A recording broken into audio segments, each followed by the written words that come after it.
بسم الله الرحمن الرحیم. السلام علیکم. د هاوس اف وزډم په لارې به زه اسرار ستاسو د فرست ایئر د کیمسټري ټیچر یم. نو سټارټ فالو د فرست ایئر په کیمسټري باندې چې پای کې زموږ سره لومړنی چپټر دی سټایچومیټري. سټایچومیټري څه شی دی؟ سټایچومیټري زموږ سره یو کوانټیټیټیو کیمسټري ده. پای کې به مونږه کالکولیشن وایو، هغه کالکولیشن کوم چې د یو میټر په انټر کنورژن کې انوالو وي. مطلب د دې څه دی؟ مطلب دا دی چې سټایچومیټري یو کوانټیټیټیو سټډي ده. کوانټیټیټیو سټډي به هغه سټډي ته وایي چې هغه د اماونټ سره تعلق ساتي. پای کې موږ اماونټ سټډي کوو، مقدار به پکې سټډي کوو. یو کوالټیټیو سټډي ده، پای کې موږ کاڼ سټډي کوو، معیار به سټډي کوو. نو په کوانټیټیټیو کیمسټري کې به زموږ کوانټیټي سره کاري، د مقدار سره به کاري، د حساب سره به کاري. په دې کې موږ حساب کتاب کوو او هغه حساب کتاب به دې کې کوو کوم چې د یو میټر د انټر کنورټ کېدو سره تعلق ساتي. لکه څنګه د یو میټر د انټر کنورټ کېدو سره تعلق ساتي. د ایگزامپل تاسو وګورئ 2s2 + O2 دی چې کمباین چې موږ سره سره کی واټر راکړي. دا زموږ سره یو ایکویشن شو. په دې ایکویشن کې اوس موږ سټایچومیټري ګورو چې په دې کې سټایچومیټري څنګه ده. نو S2 زموږ سره پراډکټ دی. که فرض کا زموږ سره 10 ګرام یا 20 ګرام یا any given amount of water موږ له پکاري، نو د هغې په حساب باندې موږ ریاکټنټ میکس کولی شو. د سټایچومیټري په دې ایکویشن کې لومړنۍ خبره دا شوه چې موږ د خپل ډیزایر پراډکټ په مناسبت سره ریاکټنټ ایډ کولی شو، یا که زموږ سره ریاکټنټ ګیون وي د دې نه موږ پراډکټ ایکسپیکټ کولی شو. نو سټایچومیټري په دې ایکویشن کې موږ ته دا ښیي چې زموږ سره دومره پراډکټ پکار دی نو ریاکټنټ موږ څومره واخلو، یا چې ریاکټنټ زموږ سره دومره دی نو پراډکټ به زموږ سره څومره پام شي. داسې قسمه کیلکولیشن ته او دې سټډي ته موږ څه وایو؟ سټایچومیټري ورته وایو. په سټایچومیټري کې چې موږ کله انورډ ځو نو موږ له پکار دی چې یو څو ټرمز موږ وپېژنو. پای کې یو اهم ټرم چې دی هغه دی مول. مول په سټایچومیټریک اپریشن کې داسې کردار ادا کوي لکه څنګه چې په ټرانسپورټ کې موټروی ادا کوي. نو اوس مول د راځو، خو د مول نه مخکې یو وړوکی شان دی ریلیټیو اټامیک ماس. دا ریویو کوو، تاسو به په پریویس کلاسز کې ویلي ومي. نو ریلیټیو اټامیک ماس زموږ سره څه دی؟ ماس آف ان ایټم compared with 1/12 of carbon atom is called relative atomic mass. ته چې د یو شیز ماس د کاربن د 12مې حصې سره کمپیر کې دغه ماس ته به څه وایي؟ ریلیټیو اټامیک ماس پوته وایي. لکه فار ایگزامپل موږ چې کله چینی اخلو نو چینی موږ د کیلو د کاڼې سره کمپیر کو که نه، چینی کېدو او د کیلو کاڼه کېدو نو څومره چینی ده کاڼه بیلنس کې موږ د 1 کیلوګرام چینی شوه. اوس یو سړی چې کله ایټمونه وزن کوي نو ایټم خو ډېر زیات سمال پارټیکل دی، ایټم ډېر زیات سمال پارټیکل دی. د دې وزن موږ د کیلو سره یا د عام کاڼې سره نشو کولی که نه. د دې دپاره یو جدا سټینډر پکار دی او هغه سټینډر چې دی هغه د کاربن ایټم 12مه حصه ده. چینی چې موږ تلو نو د کیلو کاڼه کېدو، خو ایټم سره موږ د فزیکل یونټ سټینډر نشي ښودی. د دې دپاره موږ یو جدا سټینډر اخیستی د کاربن ایټم 12مه حصه. نو چې کله ته د کاربن د 12مې حصې سره یو شیز کمپیر کړي، دا کوم وزن چې ستا سره راغی دې ته وایي ریلیټیو اټامیک ماس. ریلیټیو اټامیک ماس د هایډروجن زموږ سره دی 1.0079 او د ریلیټیو اټامیک ماس یونټ په زموږ سره AMU. لکه د عام وزن یونټ زموږ سره ګرام، کیلوګرام. نو ریلیټیو اټامیک ماس وتا د کیلوګرام سره نه دی میجر کړی، دی تا د کاربن 12مې حصې سره میجر کړلی، نه د یونټ به AMU. اوس د AMU زموږ سره د ریلیټیو اټامیک ماس یونټ شو، خو دا AMU اوس هر سړی نه پیژني. نو AMU او فزیکل یونټ اف ماس په منځ کې ریلیشن دا دی چې 1 AMU به برابري د 1.66 ملټیپلای 10⁻⁻24 ګرام. دا ریلیشن دی د AMU او د ګرام په منځ کې. د دې پروف له راځو چې دا څنګه پروف کېږي، خو د هغې نه معنه مونږ وایو چې مول څه شی دی. اوس نو مول له راځو، مول دی کله چې اټامیک ماس، مالیکولر ماس یا فارمولا ماس په ګرام کې ایکسپریس شي دې ته زموږ سره څه وایي؟ مول وایي. لکه فار ایگزامپل د اکسیجن اټامیک ماس زموږ سره دی 16 AMU، خو چې دا 16 ته په ګرام کې واخلې نو دا شو 1 مول اف اکسیجن. 16 دی په ګرام کې واغست نو دې نه څه شو؟ مول. نو چې کله تا اټامیک ماس په ګرام کې ایکسپریس کو دې ته مول وایي.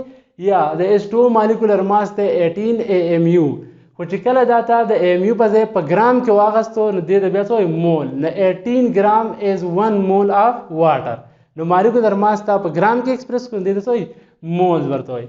نو د مول لورنه ډیفینیشن دا شو چې کله اټامیک ماس مالیکولر ماس یا فارمولا ماس په ګرام کې ایکسپریس کېدی ته بس وایي مول به ورته وایي. د مول دویم انټروډکشن مونږ کوو چې مول څه شی ده. نو څنګه تاسو پته را دوه یو شانتي څیزونو ته وایي پیر جوړه، 12 یو شانتي څیزونو ته وایي درزن، 144 یو شانتي څیزونو ته وایي ګراس، دقسې 6.023 ملټیپلای 10 to the power 23 یو شانتي څیزونو ته وایي 1 مول. اوس دې دواړو ډیفینیشن ته وګورئ. دلته کې موږ مول وی چې دا ایکسپریشن آف ماسز ان ګرام دی. ریلیټیو اټامیک ماس موږ په ګرام کې ایکسپریس کو دې ته مول وی. دلته کې موږ وی چې نه مول از د ګروپ آف دومره سیمیلر تھنګ. نو دا مول څه شی دی؟ د ګرام په د اټامیک ماس په ګرام کې ایکسپریس کول لیکنه دومره یو شانتي څیزونو ته مول وایي. ان شارټ دا دواړه خبرې د یو بل نه لږې اپوزیټ ښکاري که نه ښکاري.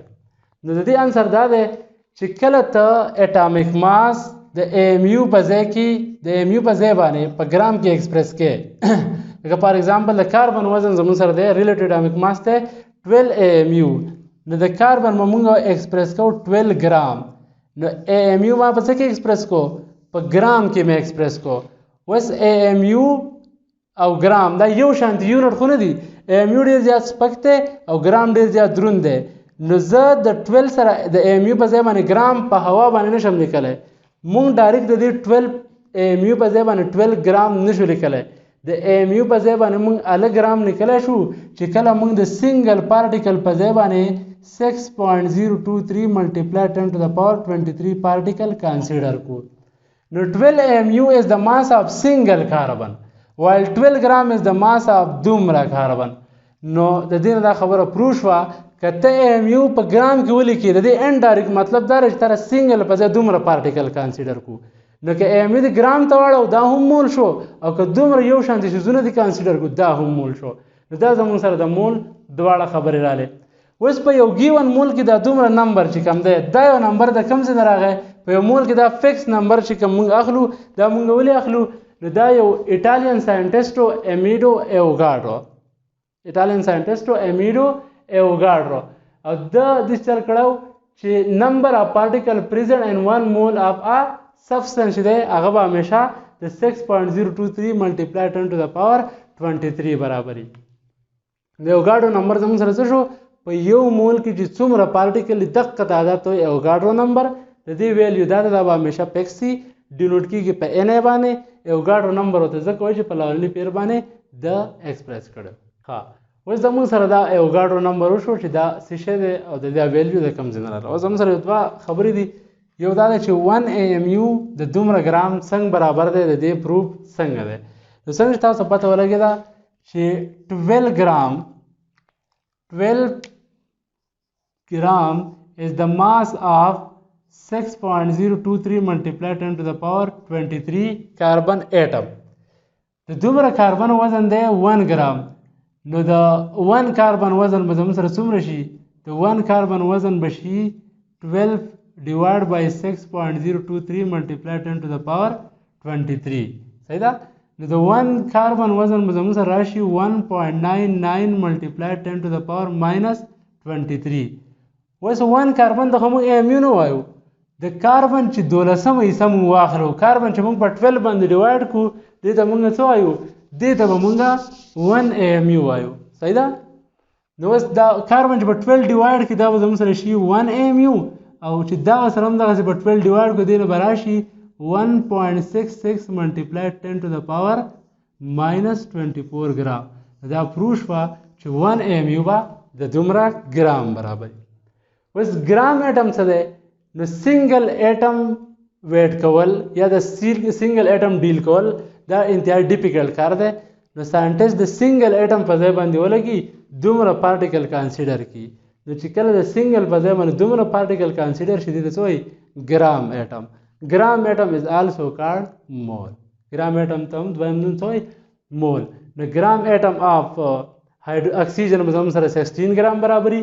ګرام اټم آف واټر به 18 ګرام برابري. ګرام اټم آف NaCl به 58.5 ګرام زموږ سره برابري. ګرام اټم تقریبا او مول دا یو شی د دواړه د ریلیټیو اټامیک ماس په ګرام کې ایکسپریشن دی. ها نو زمونږ تقریبا په فرست چپټر کې سټاچومیټري باندې موږ سٹارټ واغست، نو ریلیټیو اټامیک ماس، مول او ایوګاډرو نمبر پورې موږ لاړو. انشاءالله تاسو به پوه شوي یئ. که بیا هم ستاسو څه کمنټس یا څه سجیشن وي، څه کوېسچن وي، تاسو په واتساپ ګروپ یا فیسبوک ګروپ باندې راتلی شئ او انشاءالله په بله ویډیو کې بیا حاضرېږو د نورو ټاپک